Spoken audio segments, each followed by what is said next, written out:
press the bell icon on the YouTube app and never miss another update.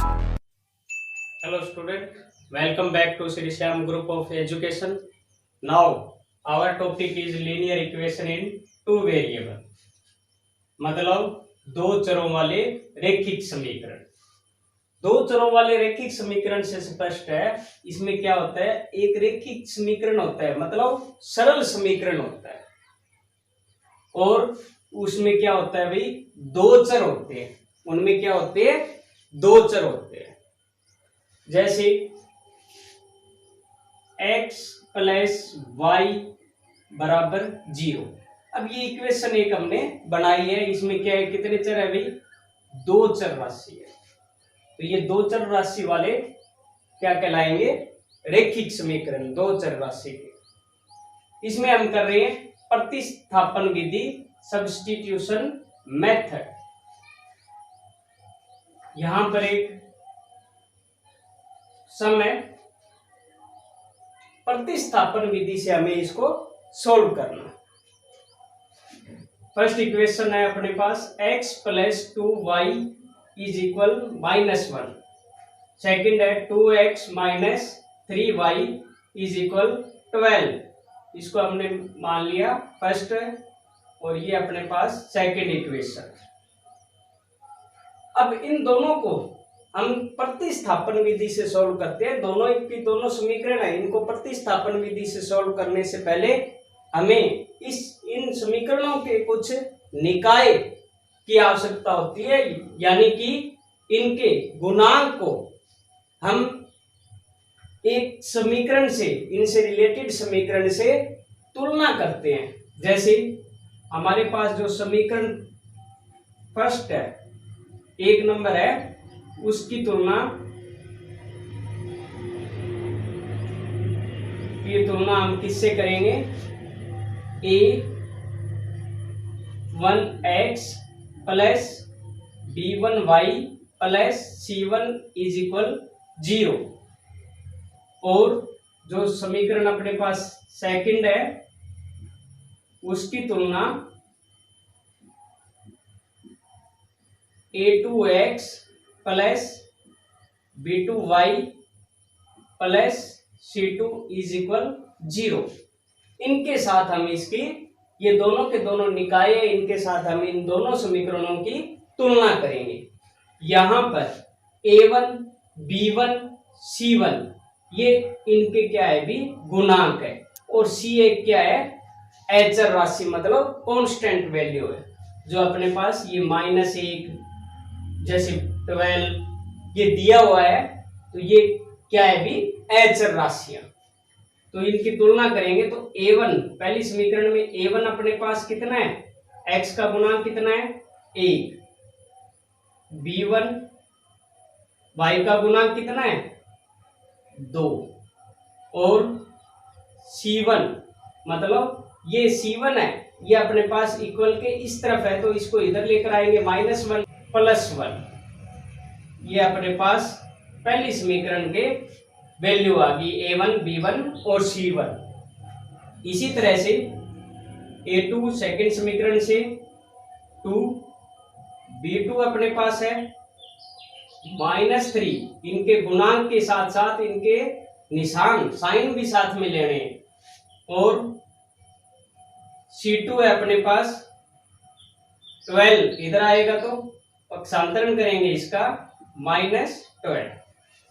अब ये इतना हम क्यों करते हैं, क्योंकि हमें ये पहले ही पता चल जाएगा कि इस समीकरण के x और y की वैल्यू हम निकाल सकते हैं या नहीं, किस रूप में निकलेगी। तो यहां से ये जो a1 a2 इनको हम डिवाइड करेंगे, b1 b2 c1 c2। a1 की वैल्यू है 1/2, b1 b2 2/-3, c1/c2 कितना है, 1/-12। इनकी वैल्यू हमने इसमें रख दी। तो यहां से हम देखेंगे कि 1/2, 2/-3, 1/-12 ये तीनों के तीनों हैं वो इक्वल नहीं है।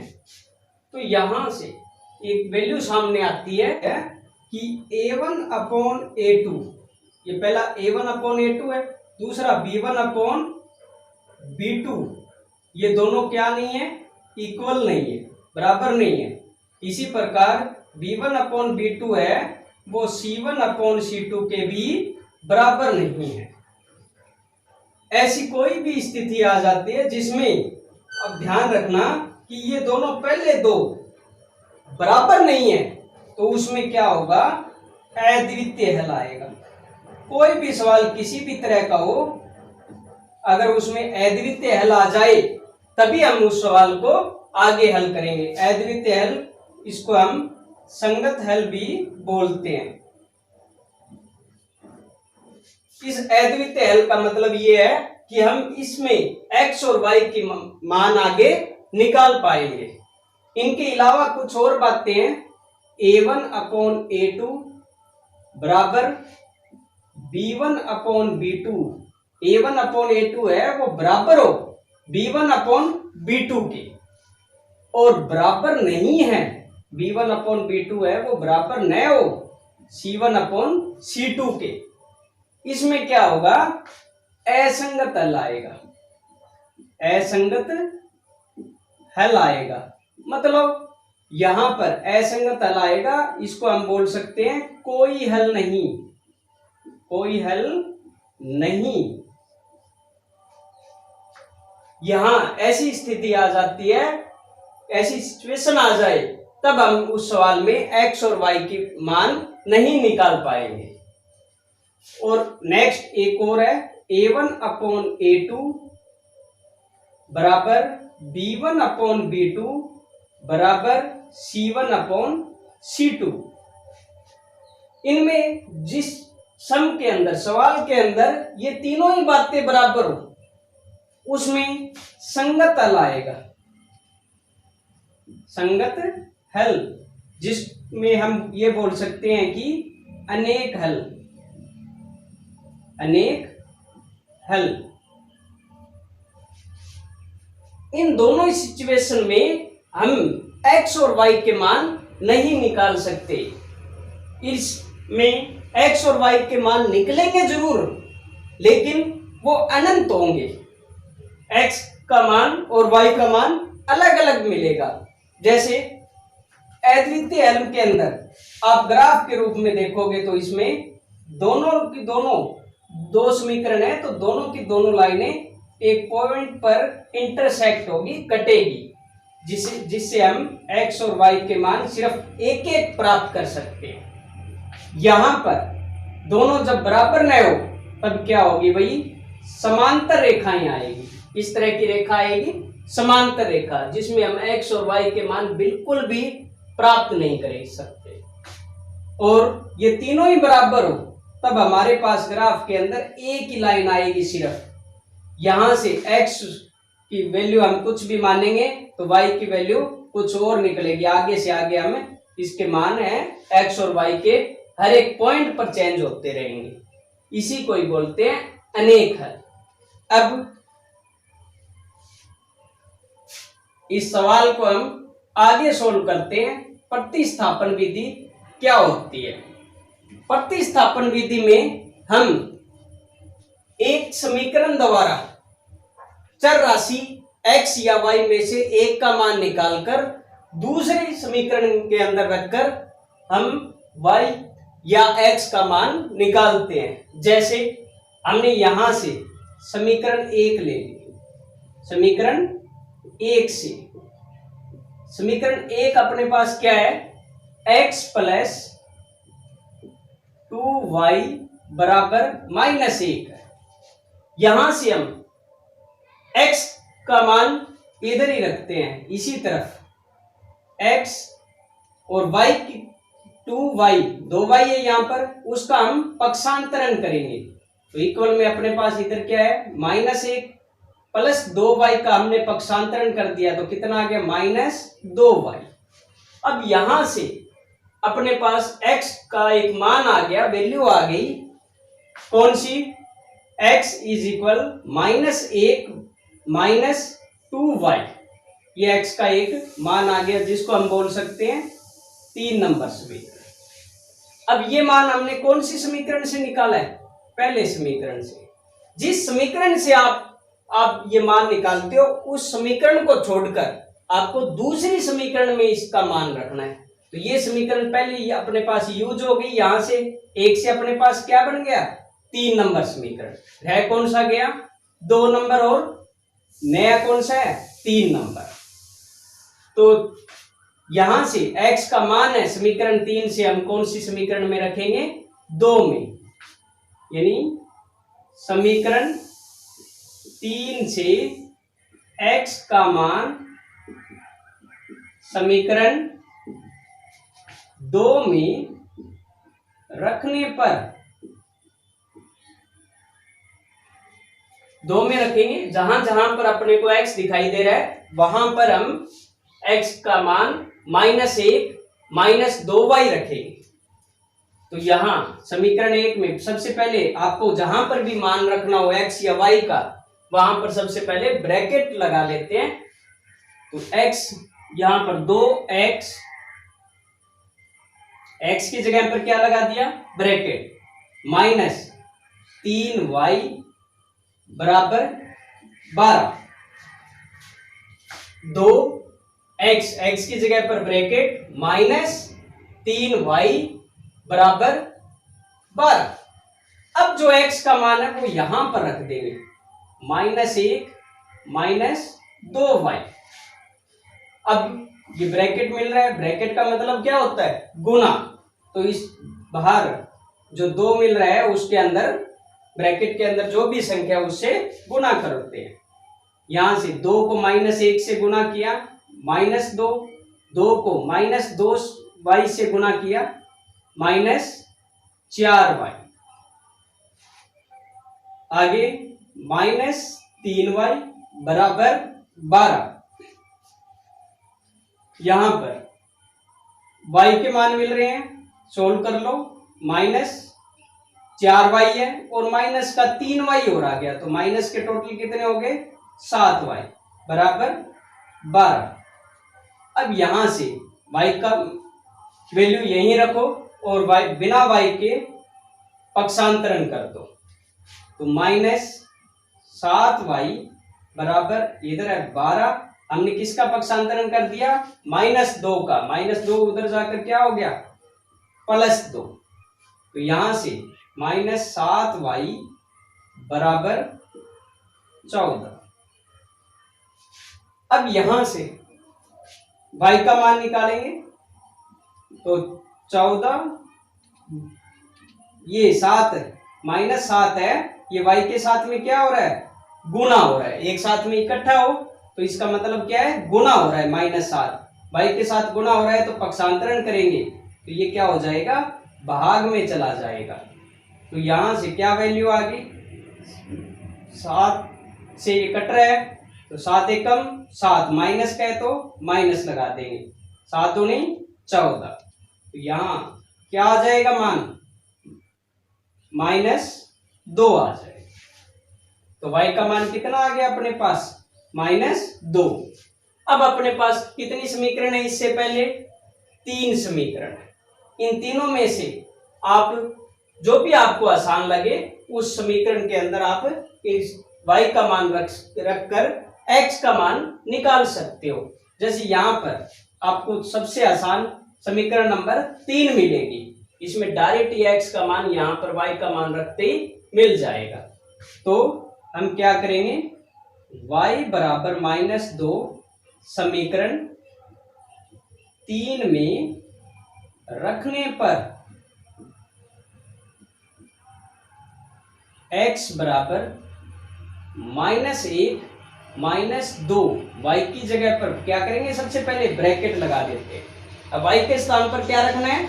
-2 -2। अब इसको सोल्व करेंगे। -1, ये दोनों जोड़ने नहीं है, ये क्या है? इसके 2 के बाद में ब्रैकेट लगा हुआ है, तो सबसे पहले ये क्या हो रहा है? इसके साथ गुना। तो इस बात का विशेष ध्यान रखेंगे। -2 है, 2 से गुना होगा तो कितना आ जाएगा, माइनस माइनस प्लस, 2 दूनी 4, प्लस का 4 आ जाएगा। अब यहां से x इज इक्वल -1 है, उसमें +4 जोड़ने पर कितना आएगा, प्लस का 3। एक ध्यान रखिए, इस तरह के जोड़ घटा में आपके पास दो संख्याएं हैं, जो बड़ी संख्या है इन दोनों में निशान छोड़कर जो बड़ी संख्या है उस संख्या का सबसे पहले निशान लगाया जाता है, और दोनों संख्याओं के निशान देखे जाते हैं। यदि दोनों निशान अलग अलग हो तो घटेगा, और एक जैसे है तो जुड़ेगा। इस सवाल में क्या है, दोनों निशान अलग अलग है, तो ये दोनों क्या है, भी घटेगी। कितना आ गया, 3। यहाँ पर x का मान अपने पास कितना आ गया, 3, और y का मान कितना आ गया, -2। यही अपने को बताना है। 2x + 3y = 9, पहली समीकरण। 3x + 4y = 5, दूसरी समीकरण।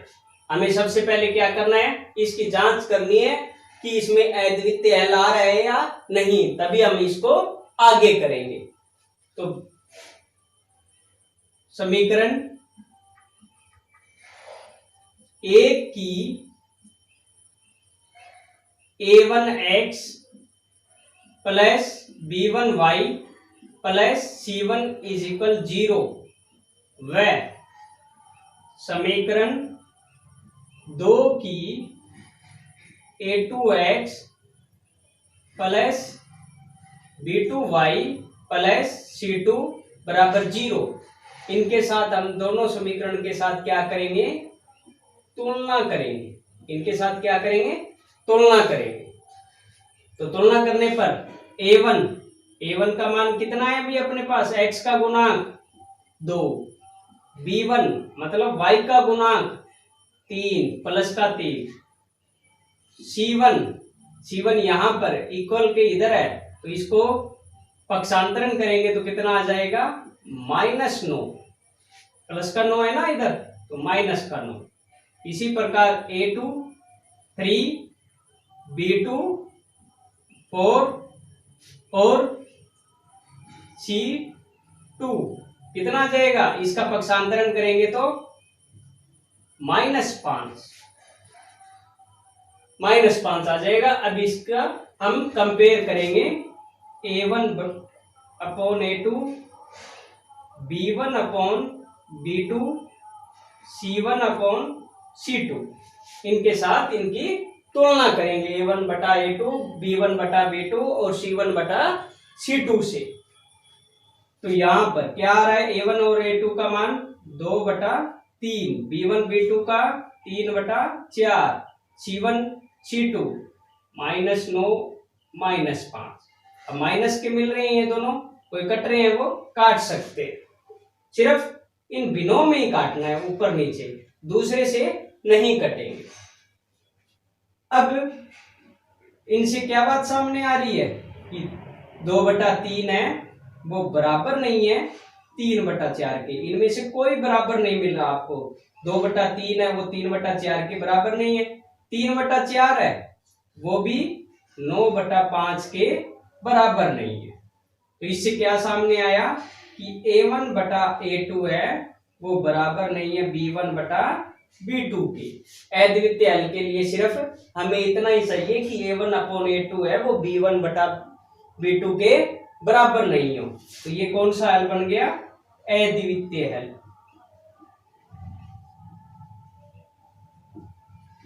अद्वितीय हल बन गया। अब इसको हम आगे सोल्व कर सकते हैं, इसमें x और y के मान हम निकाल सकते हैं। यहां पर मान निकालने के लिए हमने बताया था, सबसे पहले क्या करेंगे, समीकरण 1 को लेंगे। समीकरण 1 से क्या है, भी समीकरण 1 2x + 3y = 9। यहां से आपको बताया था x का मान ले रहे हैं हम, आप x और y में से किसी का भी मान यहां पर पहले ले सकते हो। तो सबसे पहले 2x, x को मान इधर ही रखा, बराबर के उधर पहले क्या मिल रहा है 9, और प्लस 3y का पक्षांतरण किया -3y। यहां से x का मान निकालेंगे 9 - 3y। 2 है, x के साथ क्या हो रहा है, गुना हो रहा है, मल्टीप्लाई हो रहा है, तो ये उधर जाकर क्या होगा अभी भाग में। तो x का मान अपने पास आ गया 9 - 3y बराबर, x का मान अपने पास क्या आ गया 9 - 3y बटे में 2, और इसको हम क्या लिख देंगे, समीकरण नंबर 3 लिख देंगे। अब समीकरण 3 है तो वो कौन सी समीकरण से आई है, समीकरण 1 से, तो समीकरण 1 का हमने यूज कर लिया। नई समीकरण अपने पास क्या है अभी 3 नंबर, रह कौन सी गई 2 नंबर, और एक नई समीकरण 3 नंबर। तो समीकरण 1 का हमें दोबारा प्रयोग नहीं करना है, जिस समीकरण से मान निकाल लेते हैं उसका हमें दोबारा प्रयोग नहीं करना, उसके अंदर नहीं रखना इस मान को, दूसरी समीकरण में रखेंगे। समीकरण 3 से x का मान कौन सी समीकरण में रखेंगे, समीकरण 2 में रखने पर, तो समीकरण 2 क्या मिल रही है अपने को 3x, x की जगह पर रखना है, x की जगह पर क्या कर देंगे ब्रैकेट लगा देंगे, प्लस 4y बराबर 5। तो x के स्थान पर क्या रखना है 9 - 3y बटे में 2। अब इसको हम गुणा कर देंगे, ब्रैकेट खोल देंगे यहां पर, तो क्या मिल गया, नीचे कितना है 2 और 3 है, वो गुणा में है, गुणा में एक सिंगल संख्या हो तो वो कहां होती है अंश की तरफ, नोमिनेटर की तरफ होती है। तो 3 का पाड़ा 9 तक 27, और माइनस 3 का पाड़ा 3 तक 9y, प्लस 4y बराबर 5।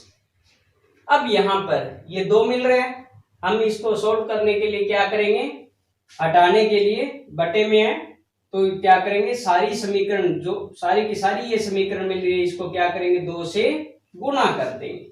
तो इस समीकरण को हमने 2 से गुणा कर दिया, इसको भी हमने क्या किया 2 से गुणा किया, और इसको भी हम क्या करेंगे 2 से गुणा कर देंगे। तो यहां से 2 से 2 कैंसिल हो रहा है, कितना रह गया 27 - 9y प्लस ये 2 से 4 8y बराबर 10, 5 दूनी 10। अब यहां पर y के मान 2 मिल रहे हैं, सोल्व करेंगे इनको, 27 माइनस का 9y मिल रहा है और प्लस का 8y चला गया, कितना आ गया 1y बराबर 10। इसके बारे में अभी बताया था, बड़ी संख्या है उसका निशान, और दोनों के निशान अगर अलग अलग है तो बड़े में से छोटी संख्या घटा देंगे। यहां से -1y का मान कितना आ गया अपने पास 10, और ये 27 है, इसका हमने क्या किया पक्षांतरण किया -27, तो -1y बराबर, यहां पर वही क्या निशान आएगा बताओ जरा, माइनस का, यहां से दोनों घटेगी या जुड़ेगी, क्या आएगा -17। अब इनको सोल्व करेंगे, यहां माइनस का निशान मिल रहा है, ये दोनों कैंसिल हो जाएंगे, तो y का मान कितना आ गया 17 आ गया। अब y का मान है, समीकरण कौन से में रखेंगे, y बराबर 17 समीकरण कौन सी में रखेंगे 3 नंबर में, यहां से सरल निकल जाएगा आसानी से, 3 में रखने पर क्या है समीकरण, x = 9 - 3, y की जगह क्या करना है ब्रैकेट लगाना है, अपॉन 2, कितना आ गया y की जगह पर 17, x बराबर 9 - 17 का पाड़ा हम कितने तक पढ़ेंगे 3 तक, 17 तिया 51 बटे में 2, तो x का मान हमारे पास कितना आ जाएगा, यहां पर किस रूप में आएगा, नीचे अपने पास कितना है 2, और ये दोनों में निशान क्या रहेगा अपने पास, माइनस का। 51 में से हम 9 घटा देंगे, कितना रह गया, 42, 42।